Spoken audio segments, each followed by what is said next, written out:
Hi there, Palatine. Nathan here again, ready to read you the next chapter of the Roald Dahl book, George's Marvellous Medicine. We're up to chapter 7 now. This is called Grandma Gets the Medicine. Grandma sat hunched in her chair by the window. The wicked little eyes followed George closely as he crossed the room towards her. "You're late," she snapped. I don't think I am, Grandma." "Don't interrupt me in the middle of a sentence," she shouted. "But you'd finished your sentence, Grandma." "There you go again," she cried. "Always interrupting and arguing. You really are a tiresome little boy. What's the time?"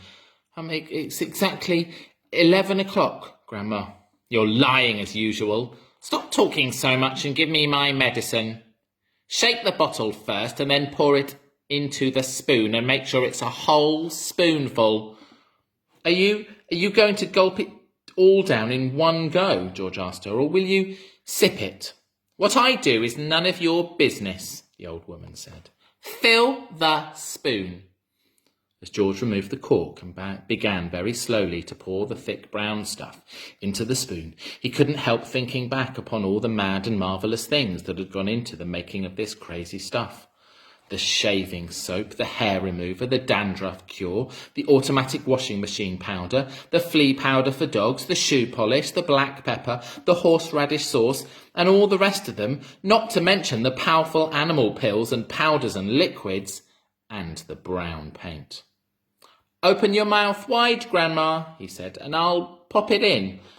The old hag opened her small, wrinkled mouth, showing disgusting, pale brown teeth.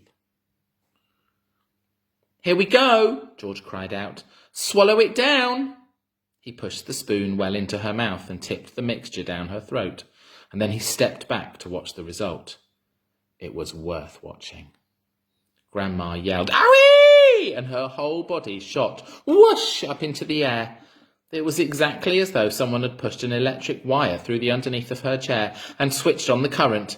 Up she went like a jack-in-the-box. Whoosh! And she didn't come down.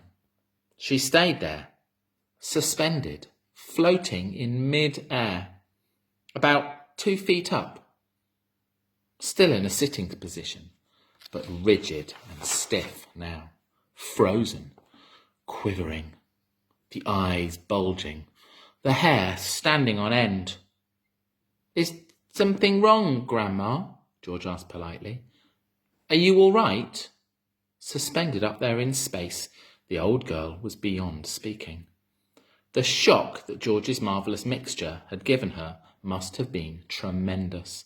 You'd have thought she'd swallowed a red-hot poker the way she took off from that chair. And there she is, suspended in mid-air. Then down she came again with a plop, back into her seat. "Call the fire brigade!" she shouted suddenly. "My stomach's on fire!" "It's just the medicine, Grandma," George said. "It's good, strong stuff." "Fire!"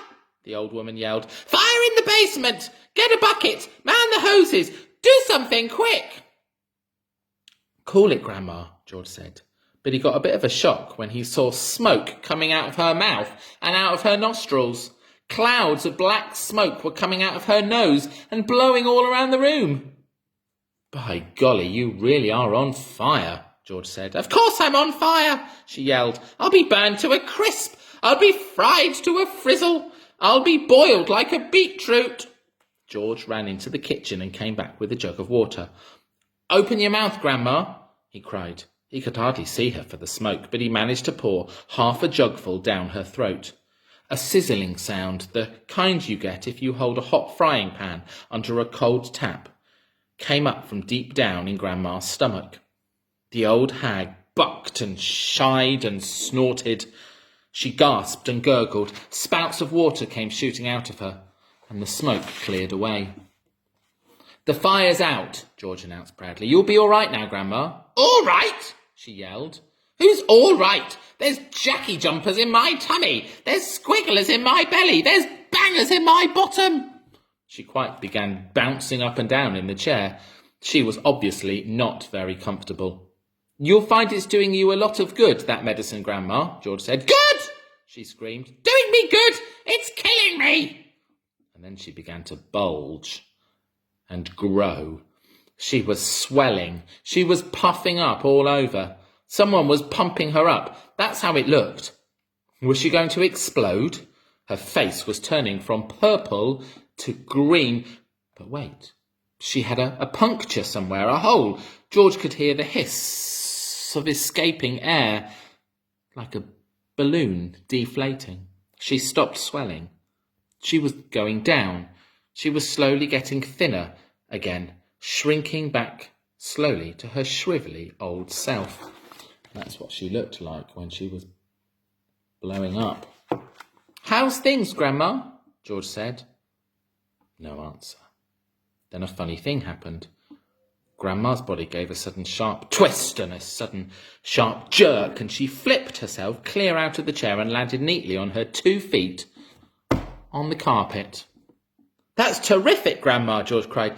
"You haven't stood up like that for years. Look at you. You're standing up all on your own and you're not even using a stick." Grandma didn't even hear him. The frozen pop-eyed look was back with her again now. She was miles away, in another world. Marvellous medicine, George told himself. He found it fascinating to stand there watching what it was doing to the old hag. What next, he wondered. He soon found out. And there she is.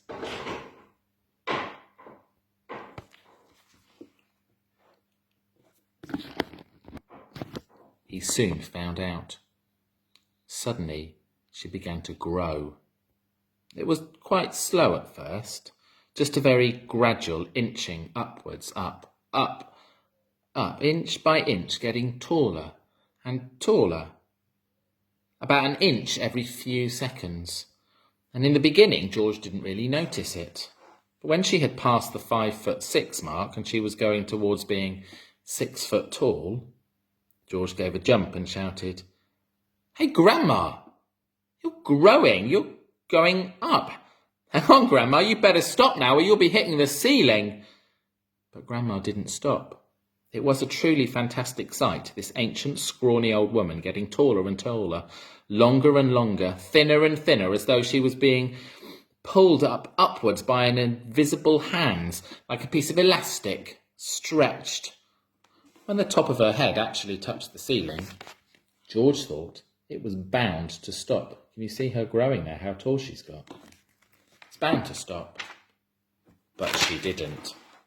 There was a sort of scrunching noise and bits of plaster and cement came raining down. "Hadn't you better stop now, Grandma?" George said. "Daddy's just had this whole room repainted."